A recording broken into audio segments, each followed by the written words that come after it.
নড়াইলে জ্বালানি তেল না পেয়ে একটি ফিলিং স্টেশনের ম্যানেজারকে ট্রাক চাপায় হত্যার অভিযোগ উঠেছে। ওই ঘটনায় গুরুতর আহত হয়েছেন আরও একজন।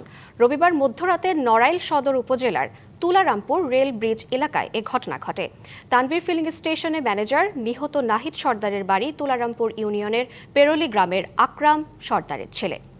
পুলিশ জানায়, যশোর নড়াইল মহাসড়কের তুলারামপুরে messrs Tanvir filling and gas স্টেশনে ট্রাকের ডিজেল নিতে আসেন পেরোলি গ্রামের ট্রাক চালক সুজাত মোল্লা। পাম্পে তেল না থাকায় ক্ষিপ্ত হয়ে জড়ান বাক বিতণ্ডায়। এক পর্যায়ে ট্রাক চাপায় হত্যা করার হুমকি দেন। পরের রাত 2টায় মোটর সাইকেলে করে বাড়ি যাওয়ার পথে পাম্প থেকে 100 গজ দূরে পেছন থেকে ট্রাক দিয়ে চাপা দেয়। এতে ঘটনাস্থলে পাম্প ম্যানেজার নাহিদ মারা যান। তদন্ত করে আইনগত ব্যবস্থা নেওয়ার কথা জানিয়েছে পুলিশ। এ ঘটনায় নাহিদের সহযোগী জিহাদ মোল্লাকে গুরুতর আহত অবস্থায় আনা হয়েছে ঢাকায়। এ নিয়ে আরও জানাতে নড়াইল থেকে যুক্ত হচ্ছেন সহকর্মী ফরহাদ খান। ফরহাদ, মর্মান্তিক এ ঘটনার পরিস্থিতি এখন কেমন দেখছেন? অভিযুক্ত ট্রাক চালক কোথায় আছেন? শ্রাবন্তী, আপনি যেমনটি জানাচ্ছিলেন, আসলে খুব একটি মর্মান্তিক ঘটনা ঘটেছে এই নড়াইলের সদরের তুলারামপুর তানভীর ফিলিং স্টেশনে। রাত 2টার দিকে এখানকার যে তেল পাম্পের ম্যানেজার নাহিদ সর্দার, তাকে পিটিয়ে হত্যা করা হয়েছে তেল না পেয়ে।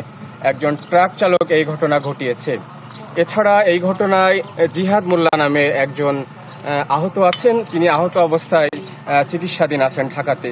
এই মর্মান্তিক ঘটনা ঘটার পর তানভীর ফিলিং স্টেশনে এখন একটা শোকাবহ পরিবেশ বিরাজ করছে। এখানে যারা অন্যান্য কর্মচারী আছেন, তারাও আসলে এই ঘটনার সুষ্ঠু বিচার চেয়েছেন। নগদ নিয়ে এলো হার না মানা হার অফার। সর্বনিম্ন 10,000 টাকা রেমিটেন্স নগদে পাঠালে থাকছে স্বর্ণের হার জেতার সুযোগ। যে তা না হলে আসলে তেল পাম্পে যে স্বাভাবিক পরিবেশ সেটি নষ্ট হবে এবং সবাই একটি আতঙ্কের মধ্যে আছেন। যে কারণে সবাই চান যে তেল পাম্পে একটি সুষ্ঠু পরিবেশ হোক।